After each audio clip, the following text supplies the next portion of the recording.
Welcome everyone, this is Andre's Restart, and this time we are talking about how they are saying that the Legend of Zelda Tears of the Kingdom will not win Game of the Year.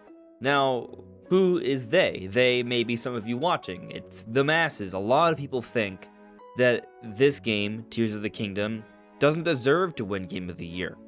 And when I say Game of the Year, I'm referring to the award from the Game Awards. There are other award shows and such.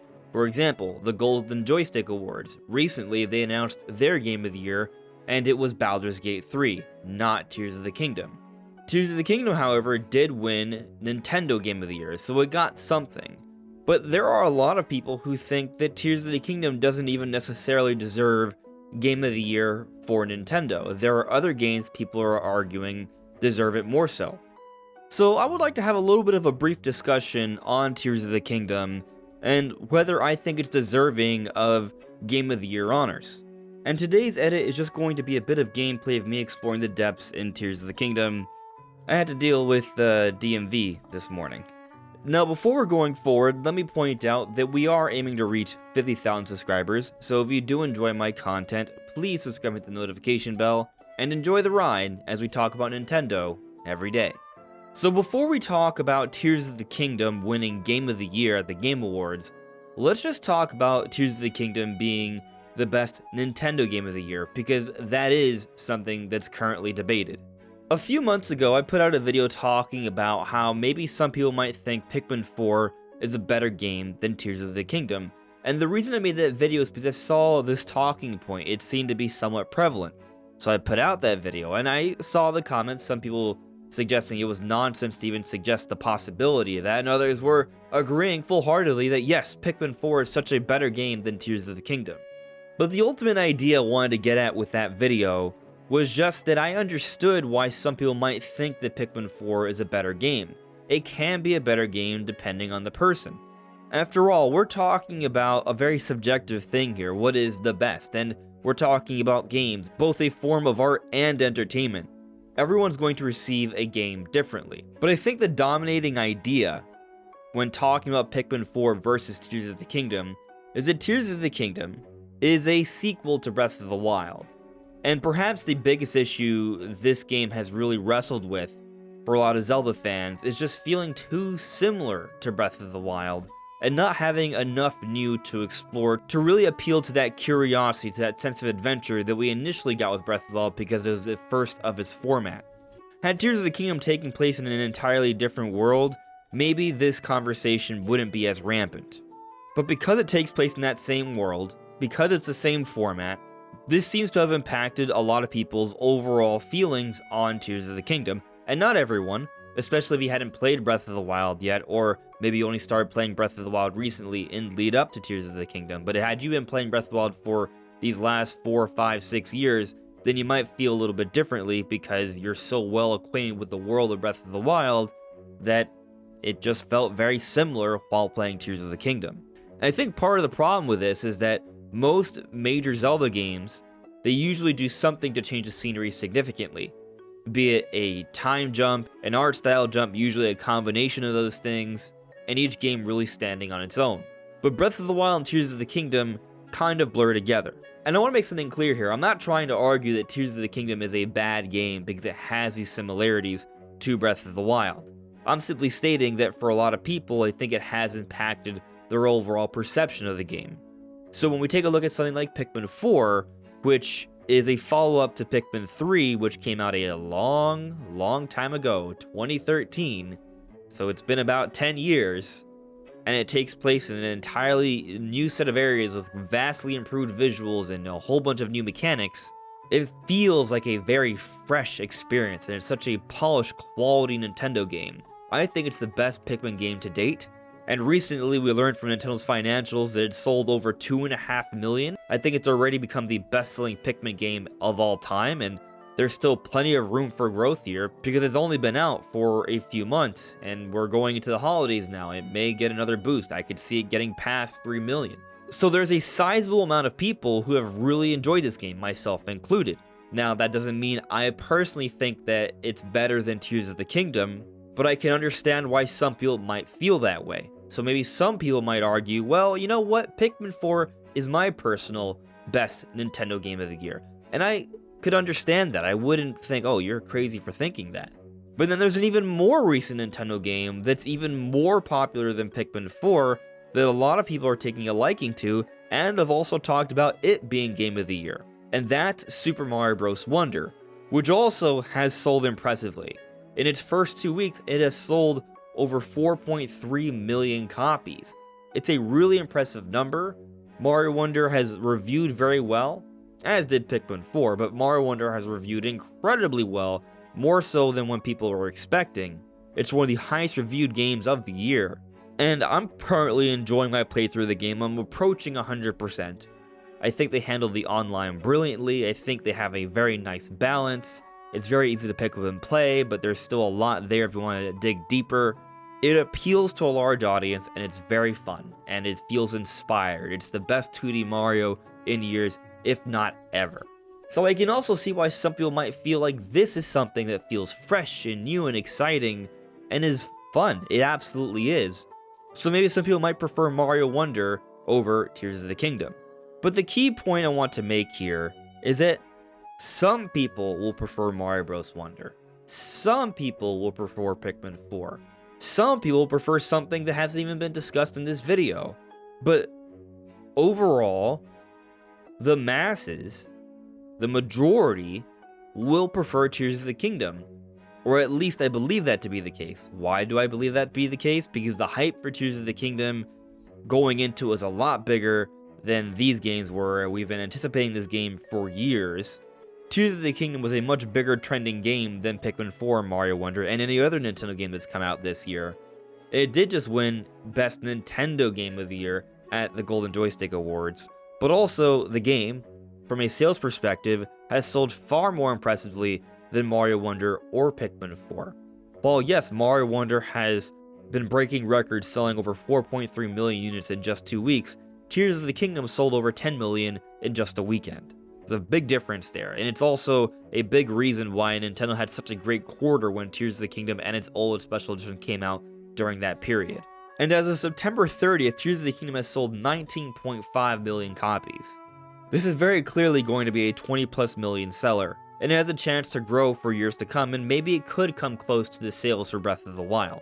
But then taking a look at Metacritic scores, the highest reviewed game of the year, not just for Nintendo, but period, is Tears of the Kingdom at a 96.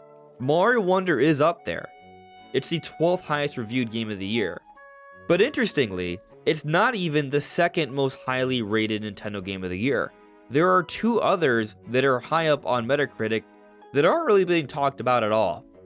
One is Xenoblade Chronicles 3 Future Redeems DLC. Now, maybe it's because it's just DLC that's not being talked about, but it does have a 92 on Metacritic. Now, it didn't get many critical reviews, it just got 12, so that's a very small sample size, so I do think that goes into it for sure. But then, Metroid Prime Remastered is actually the 5th highest rated game of the year, at a 94, and it has 100 critical reviews. And yet somehow we don't talk about this game. Maybe because it's just a remaster, but it's one heck of a remaster, so I definitely think it should be discussed. Which brings me to the Game Awards. Tears of the Kingdom and Mario Bros. Wonder were nominated for Game of the Year, but as were Spider-Man 2, Alan Wake 2, Resident Evil 4, and Baldur's Gate 3, all worthy nominations. But interestingly, Resident Evil 4, a remake, got in there. But you want to know a game that is even higher on the Metacritic scores that is not a part of the nominations? Metroid Prime Remastered. This is a video mostly about Tears of the Kingdom, but I just want to put it out there that Metroid Prime Remastered is also a repurposing of an older game and is reviewed even higher than a game that was nominated for Game of the Year. And it's just not there. And it's nowhere in any of the nominations for the year. So I just think that's a bit scandalous.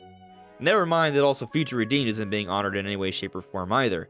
Now, you can make the argument that Resident Evil 4 is more than just a remake, it's a reimagining, and I do think that's fair.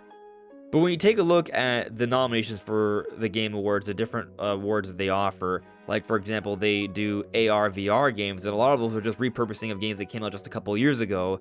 They are also repurposing or remasters in one way, shape, or form, and so there's an award for that, but we don't have awards for amazing remasters like for Metroid Prime. It just seems unfair. And besides me just taking this as an opportunity to talk about Metroid Prime and mentioning that yes, it's an amazing game and you should definitely check it out, especially because it's only $40 on the eShop.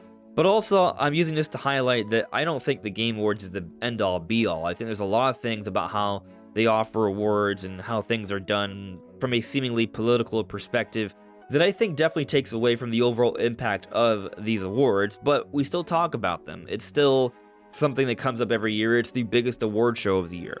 And as a big-time Nintendo fan, I want to see Nintendo games get the love and attention they deserve. So when it comes to Tears of the Kingdom winning Game of the Year, I'm seeing more and more people think that it's probably going to Baldur's Gate 3. I mean, it did just win Game of the Year at the Golden Joystick Awards. Perhaps this is a suggestion for what's to happen with the Game Awards itself. Perhaps this is a hint as to what's going to happen with the Game Awards. But Tears of the Kingdom is no slouch. As I said, it's approaching 20 million in sales. It is the highest rated game of the year. Baldur's Gate 3 is the second highest rated game of the year, also at a 96, but Tears of the Kingdom does have the highest honors here. But sales and review scores don't tell the whole story. Because if I'm not mistaken, Mario Odyssey had impressive sales and was technically rated higher than Breath of the Wild back in 2017. At least for a little while. These things change as reviews come in and sales do update over time. Breath of the Wild started as a better seller than Mario Odyssey, but over time, Mario Odyssey took over because it was more popular at first, but over a longer span of time, Breath of the Wild proved to be a more popular game where more and more people would give that game a try as opposed to Odyssey. Point is here, when it came to 2017 and Breath of the Wild winning Game of the Year, I think they got it right, because Breath of the Wild, and I think partially the reason why it's continued to sell over time, is that it's a special game that's a historic moment for open world gaming. And Nintendo. It was the big launch game for the Switch. It was a reminder that Nintendo can still make some of the greatest, most magical experiences that exist. And it was a game that changed how we look at open world games moving forward, and it revolutionized the Zelda formula. And now Zelda is a far bigger franchise than it ever has been before. It was innovative. It was the most important game of 2017. So yes, I would say it definitely deserved to win Game of the Year then. But now this year, with Tears of the Kingdom being a sequel, and it having that issue where it does feel quite similar to Breath of the Wild, it's not as much of a departure, it's not as revolutionary as Breath of the Wild. It doesn't have the same claim as Breath of the Wild did. So I'll concede that Tears of the Kingdom is less likely to win Game of the Year than the chances Breath of the Wild had. I haven't played Baldur's Gate 3. But I know a lot of people have been enjoying it, and I know a lot of people have been saying that it does some really special things with storytelling and how to handle an RPG like this. Point being that this game is innovative. But I don't want to say this in a way to suggest that Tears of the Kingdom isn't innovative. It absolutely is. There are things done in Tears of the Kingdom that are just mind-blowing. A lot of devs have suggested that what they did here is just really hard for them to wrap their heads around because it almost seems impossible.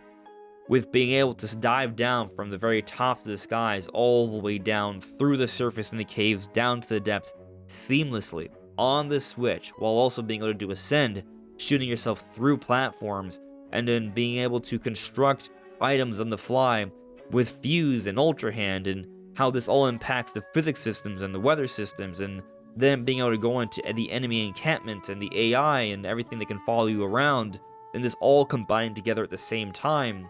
And again, on the Switch hardware, while having visual improvements over Breath of the Wild, and audio improvements. Just from a technical perspective, what they accomplished with this game is mind-blowing. But these innovations, these achievements, may not be so readily apparent for everyone playing.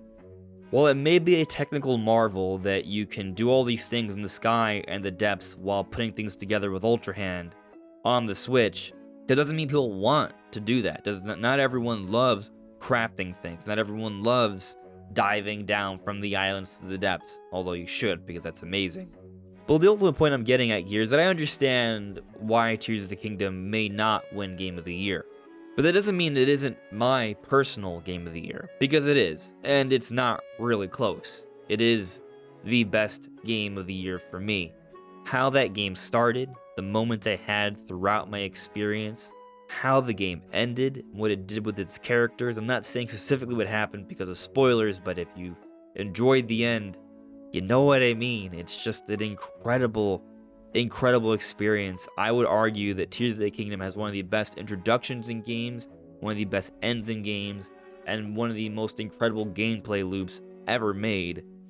And while yes, I would say my overall adventure wasn't as exciting as Breath of the Wild was because there's less of that new factor, there were still a lot of other things done so incredibly well, and I think as time goes on, I will continue to revisit Tears of the Kingdom and enjoy it for years to come. And it may be the case that a few years from now, when I revisit Tears of the Kingdom, I may look upon it more fondly than even Breath of the Wild, which is currently my favorite game of all time. But with that all said, while I am rooting for Tears of the Kingdom, if it doesn't win, it's not that big of a deal. It's a fantastic game.